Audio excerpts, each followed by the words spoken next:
तुलसीदास जी कह रहे हैं जानकी मैया के चरणों में अपने आप को शरणापन्न कर देता हूँ, क्योंकि उनकी कृपा के बिना मेरी ये दुर्बुद्धि मंदमति ये निर्मल नहीं हो सकती। और रघुराई कहते हैं निर्मल मन जन सो मोहि पावा।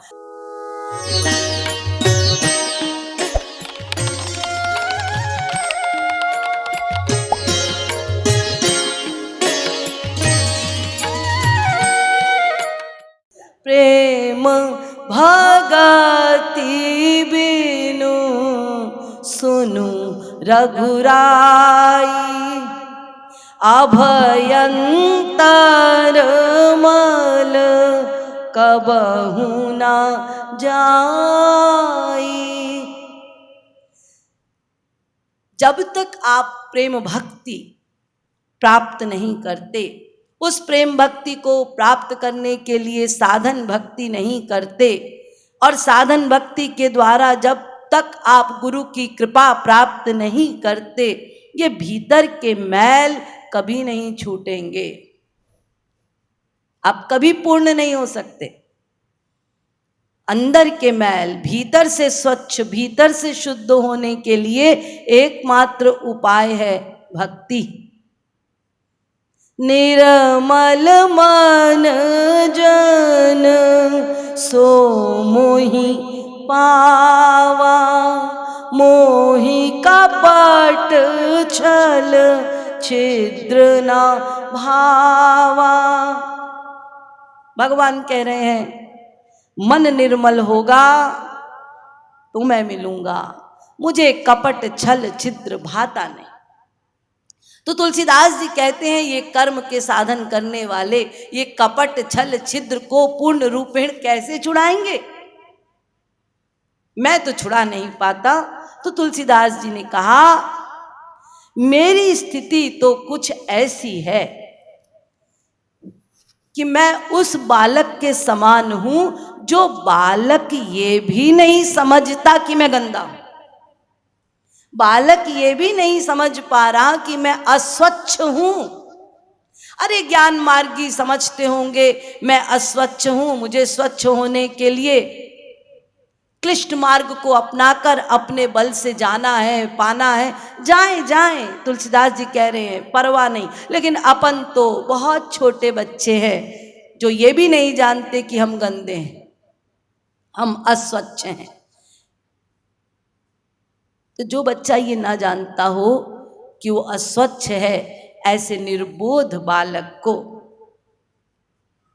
कोई भी गंदा नहीं कहता। यदि उसके नाक से गंदगी निकल रही है, मुंह से लार गिर रही है, तो क्या कोई गंदे मैले कुचैले कपड़ा पहने हैं और गंदगी में बैठा है, ऐसे बच्चे को देखकर कोई भी ये नहीं कहेगा अरे बड़ा गंदा बच्चा है। यदि शिकायत होगी उस बच्चे के लिए कोई शिकायत नहीं होगी, शिकायत होगी उसकी माँ के लिए। अरे इसकी माँ कैसी है,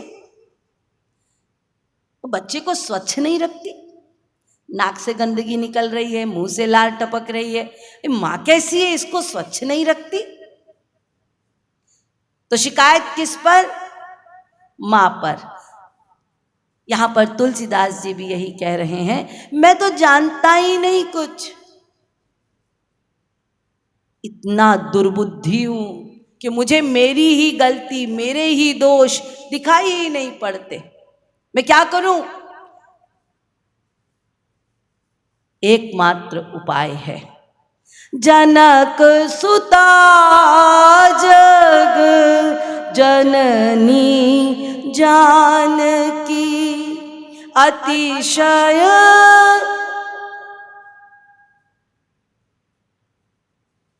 अतिशय शब्द का प्रयोग हो रहा है, साधारण नहीं है। वो साधारण कृपा तो करती ही नहीं है ना। क्यों? क्योंकि वो अतिशय प्रिया हैं रघुराई की।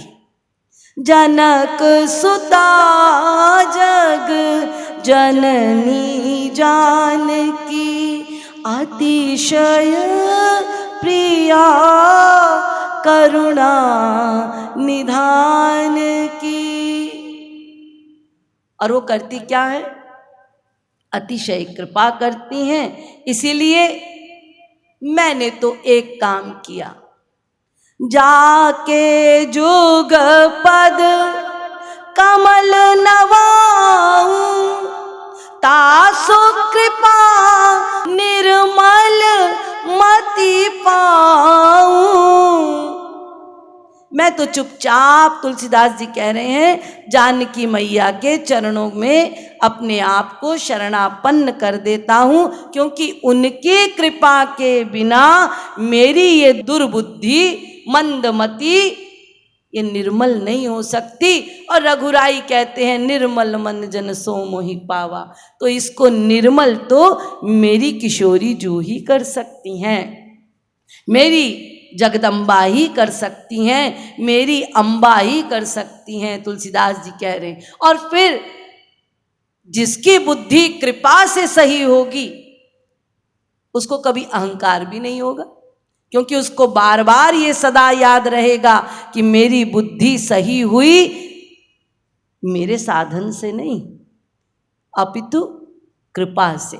और जहाँ तक जगदम्बा का स्वभाव है, जगदम्बा तो ये स्वभाव रखती हैं कि वो तो ये ध्यान ही नहीं देती कि वो बालक है कैसा, बस वो मेरा बालक है, हो गया। उसको ये मतलब ही नहीं, बस वो इतना जानती हैं कि वो मेरा बालक है। कोई भी माँ योग्यता अयोग्यता पर विचार नहीं करती, किसी भी संतान पर माँ कभी भी योग्यता अयोग्यता पर विचार नहीं करती, वात्सल्यता संपूर्ण रूपेण देती हैं। ऐसे ही जानकी मैया किशोरी जू, वो कहती हैं कि भले ही वो न्यायी, वो तुम्हारे कर्मों पर ध्यान दे, लेकिन किशोरी जू वो कभी पात्रता योग्यता पर विचार न करते हुए बालक को अपने गोद में लेती है।